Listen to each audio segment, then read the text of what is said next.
Well, welcome back to another Dynodaze video, and today we have got a Honda Civic EP3 in for a map. So we're going to do an ECU exchange after we've done an initial power run, see what power she's actually making, have a bit of a listen and a bit of a look, do that stock power run, and then start tuning. So the ECU comes out, gives us the ability to program and data log and things like that, and we'll get her up on power and we'll make some noise. Now this one's still got a sports cat in it. It's got a TypeR induction kit, as you can see, letterbox to breathe through.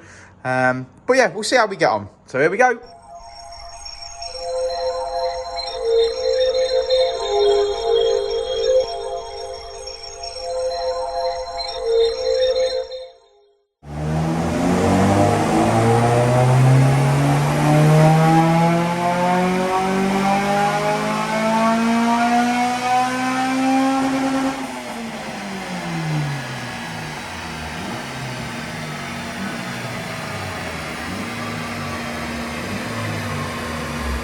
Okay, so stock power run done, and she's made 214 brake horsepower. Not a bad start for the mods that we've got. So now it's time to do an ECU exchange and then start tuning.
EP3. Now this one is a little bit different because it seems to have a 4-to-1 manifold and then a 400 cell sports cat. Yeah, he said where he's from, sort of West Yorkshire, they're really hot on modified cars and not being legal. So obviously not having cats. Yeah, not legal. He says so. They're a bit of a nightmare. They do seize cars and they will stop you and do whatever. So he said he's got a 4-to-1 manifold on, but he's had like a 400 cell sports cat welded in, obviously just to stop hassle and aggravation if he gets pulled over. It's got the HKS exhaust system on it, which we know is not necessarily the best. It's only 2.5 inch, and it's got the TypeR letterbox airbox, as we call it, again, which we don't think is the best. Could do better. So these mods could be improved upon if you wanted to make more power. Yeah, I understand on the legality point of view. I mean, obviously that's fine. You would advise the Piper manifold, Piper sports cat? I advised the customer, I said I would use the Piper manifold and the Piper sports cat, the couple with the TypeR 70mm is the best value available on the website. Yeah, and then obviously go for a a Skunk 2 Ultra Series or Pro Series inlet manifold, then perhaps with the Dynodaze big boy induction kit to unlock some more power. But at this point, he seems relatively happy. We've made some good power in the mid-range. You can see where it tabletops at like 7.4, 7.5, and then actually it made its peak power at that point. It's just slightly tailored. I mean, I've done my best to hold it as flat as possible and keep it at like 220 brake, but it's just slightly tailed down at that top end. It just will not make power at the top, and that obviously is a restriction. You can see it in the graph. Yeah, there's nothing we can do. Obviously we can only map with what we're presented with. Each car on its own merit. Yeah, so we've done the best we could do with the modifications that we've obviously got. I've advised him, where perhaps he can unlock some more power and do that. Like he said, he's now got the ECU in. He's obviously in a situation where if he wants to make changes, he can, and obviously bring it back, and we can tune accordingly. Fantastic. Well, job one of today done. Job one of today done, yeah. Second one, we got quite a bit on that. Supercharged FN2. Supercharged FN2, John's coming up. That's going to be a nice little video. Yeah, nice little video. Certainly a list of work on that car. Won't go into it too much, obviously, because we'll spoil the video on the other one. But yeah, we'll definitely be having a little chat on the ramp, I think, initially about what we've done and the work that we've carried out. And then we'll be tuning that car once we've... and then for those of you who are interested in Uncle Keith's paint shop, an update is the Mugen FN2 is coming together. The body and the roof are now painted, and he's doing all the bits and bobs, isn't he? Like the bumpers and the...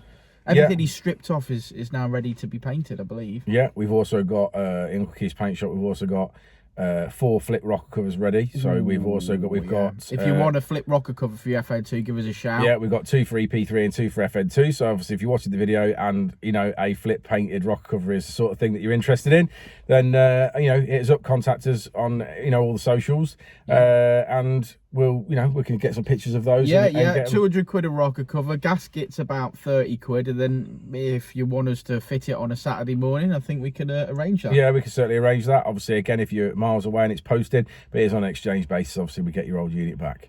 Yeah, but they are fantastic. I'll tell you, if my FN2 was on the road, which it's not, but if it was on the road, I reckon one of them would go up the jumper, because they're so good. They look amazing.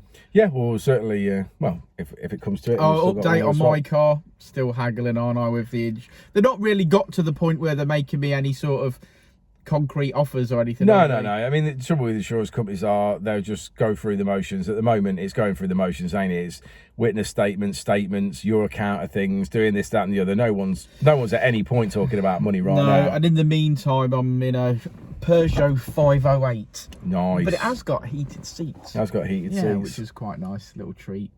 Nice. We did have to show him how to find the miles to empty on it the other day because he was confused. I was, because obviously I didn't really want to put any fuel in it, but unfortunately I've had it a week now. I'm going to have to. Yeah, it does run on fuel. Diesel. And AdBlue. Yeah. When should I be doing that? I think it will tell you when it's running out. That sounds like another con, doesn't it? Another government con. Yeah, buy this really expensive product that you've got to put in there now as well. Yeah, and by the way, you're not allowed out your village. You're only allowed 5 journeys a month. Yeah. That's coming. Oh, it's coming. Well, it won't necessarily be round here, but big cities for sure. It started. Yeah, big cities for sure. Oxford apparently have already started implementing that. I'd like to see them try and stop me. Well, they'll just fine you. Not going to stop you, are they? They're just going to fine you. Be like having a speeding ticket or driving into Birmingham in your diesel and getting a diesel fine. Don't get me started on that. That is to tax the poor, the diesel fine in Birmingham. I went through there with a diesel Colt. You know, a cheap car. Got an £80 fine.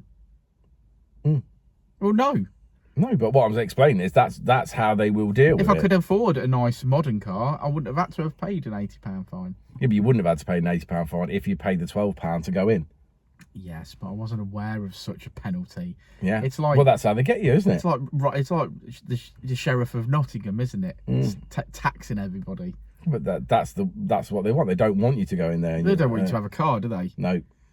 Oh, don't get me started on that. Let's look at this graph. Yeah, come on then. Come on.